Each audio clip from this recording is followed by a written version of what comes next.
Hey guys, Stacy here, We Grow Again. I wanted to do a quick video on my garden outside and what I was going to be getting ready for my end of summer to fall garden. But as you can see, it's raining like it always is here every day in Florida.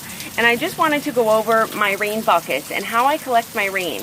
Now I collect all my rain just because I don't like hose water. It can contain a lot of chlorine and chloramine sometimes and just other chemicals that turn my plants yellow, and they really don't like it.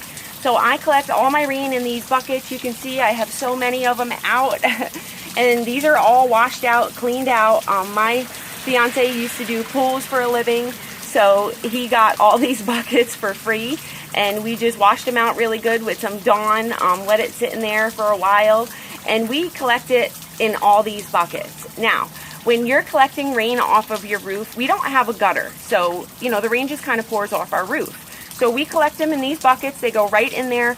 Now you want to let that rain fall off your roof for a good 15 minutes before you go ahead and try to collect it, because you can get a lot of sediment at the bottom. I don't know if you can see that, but I wanted to show you what can happen, and you don't want that stuff in your water.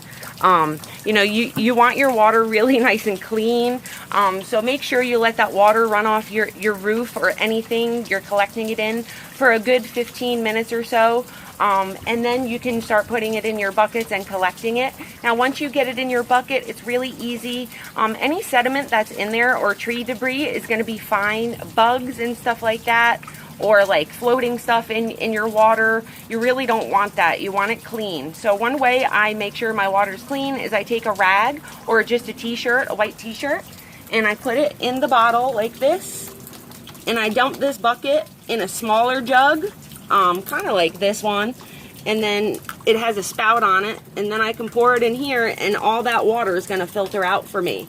And this is that nice clean water I got. There's no sediment. It's so clean. Now I store it. Make sure you just store it in a cool place. Throw that cap on there really tight and good. Make sure it's on there.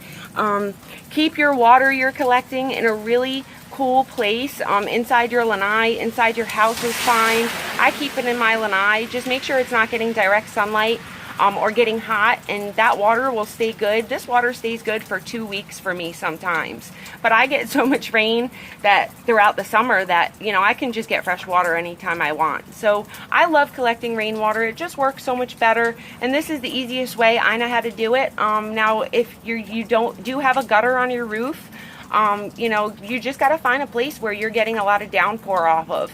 Make sure you're letting that water drain off of your roof for a little while to get any sediment that's on your roof off, and make sure that's not going into your buckets. Make sure you're only using clean, clear water. Make sure it's not green, brown, black, nothing. Make sure nothing's in there. And your plants should do just fine. I use the rainwater just because it's so natural, and that hose water just turns my plants yellow. They just don't like it. They're really sensitive to it.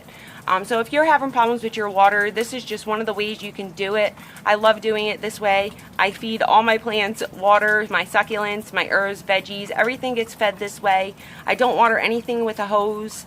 Until next time, I hope that helped you guys. Bye.